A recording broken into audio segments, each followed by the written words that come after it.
첫 번째 단원 다면체와 회전체입니다. 먼저 첫 번째 개념 다면체에 대해서 배워보겠습니다. 먼저 첫 번째 다면체란 다각형인 면으로만 둘러싸인 입체 도형을 우리가 다면체라고 얘기를 합니다. 우리가 지난 단원에서 다각형을 배웠죠. 그래서 그 다각형들로 면으로 둘러싸인 입체 도형을 우리가 다면체라고 얘기를 해요. 자, 그러면은 원기둥이나 원뿔, 구 같이 원이나 곡면으로 둘러싸인 입체 도형은 다면체라고 하지 않습니다. 다각형으로만 둘러싸인 입체 도형을 우리가 다면체라고 얘기를 합니다. 그럼 다면체가 어떻게 이루어져 있는지를 한번 살펴볼게요. 자, 다면체를 둘러싸고 있는 다각형을 우리가 면이라고 얘기를 하고요. 다면체를 둘러싸고 있는 다각형의 변을 우리가 모서리라고 얘기를 합니다. 다면체를 둘러싸고 있는 다각형의 꼭지점을 우리가 말 그대로 꼭지점이라고 얘기를 합니다. 그림으로 와서 같이 한번 봐볼게요. 자, 어떻게 돼 있죠? 네, 다면체를 둘러싸고 있는 다각형의 꼭지점, 네, 이제 삼각형에 있는 꼭지점이죠. 얘를 우리가 다면체의 꼭지점이라고 얘기를 하고요. 그 다각형의 변들, 얘네들을 우리가 모서리라고 얘기를 합니다. 그래서 여기를 다각형으로 이루어진 요 면, 다각형을 자체를 우리가 면이라고 얘기를 합니다. 그래서 다면체는 면과 모서리, 꼭지점 이렇게 세 가지로 이루어져 있습니다. 두 번째, 다면체는 면의 개수에 따라 사면체, 오면체, 육면체라고 얘기를 합니다. 그래서 사면체는 말 그대로 면이 4개로 이루어진 거고요. 오면체는 면이 5개, 육면체는 면이 6개인 다면체를 얘기를 합니다. 그러면은 다면체는 한쪽에 일단 입체 도형이 이루어지려면은 한 꼭지점에 면이 몇 개는 모여야 되죠? 최소 3개는 모여줘야 됩니다. 그렇죠? 이것처럼 최소 3개는 이렇게 모여줘야 되는데 그럼 나머지 그 바깥쪽 면도 덮어줘야 되기 때문에 그래서 면이 최소 4개는 있어줘야 다면체가 완성이 될 겁니다. 그래서 최소의 다면체는 사면체라고 얘기를 할 수 있겠네요. 그렇죠? 자, 그리고 그 다음 다면체는 그러면 종류가 뭐가 있을지를 살펴보기 전에 각불, 각기둥 이렇게 두 가지를 우리가 먼저 배웠어요. 그렇죠?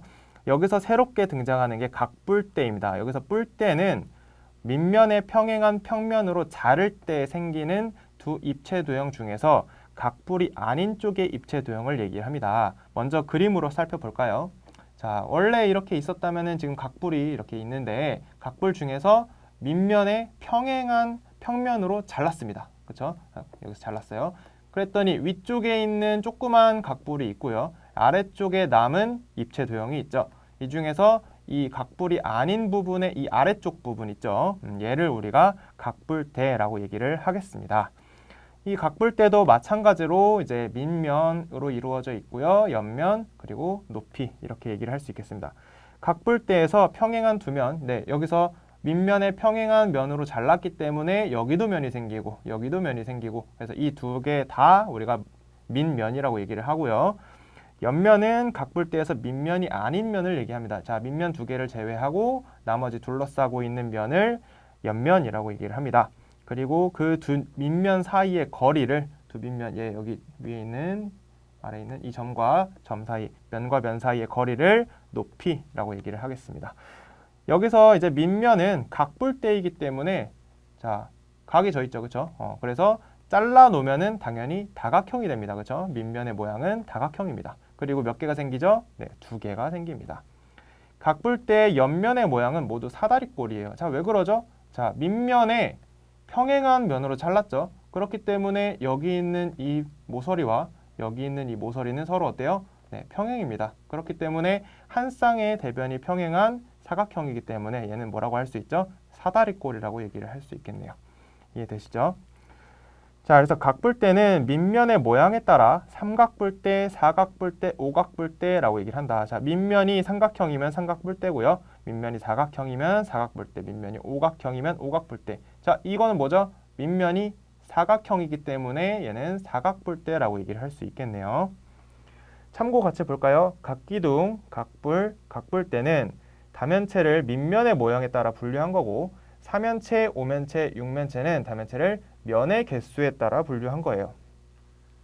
그러니까 밑면의 모양에 따라서 각기둥, 각뿔, 각뿔대라고 얘기를 하고 사면체, 오면체, 육면체는 면의 개수에 따라 분류를 한 거예요. 예를 들어서 우리가 배웠던 뭐 삼각기둥 같은 경우에는요.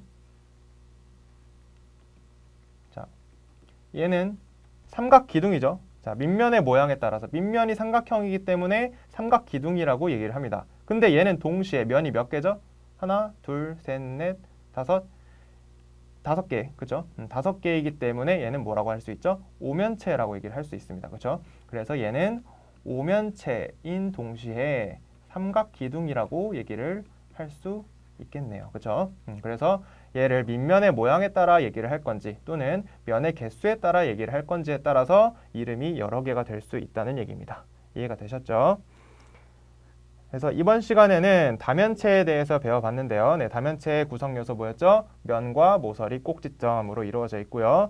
다면체는 면의 개수에 따라 4면체, 5면체, 6면체라고 부른다고 했고, 그리고 각불과 각기둥 말고 각불대라는 걸 새로 배웠어요. 어떻게 했죠? 각불을 밑면에 평행한 평면으로 잘랐어요. 그렇죠? 그 중에서 각불이 아닌 부분, 이 아래쪽 부분을 우리가 각불대라고 얘기를 했고요. 그래서 각불대의 밑면의 모양에 따라 분류까지 해봤고, 네, 이런 삼각기둥 같은 경우에는 여러 가지 이름을 가질 수 있다. 면의 개수에 따라, 밑면의 모양에 따라. 여기까지 우리가 다면체를 공부해봤습니다.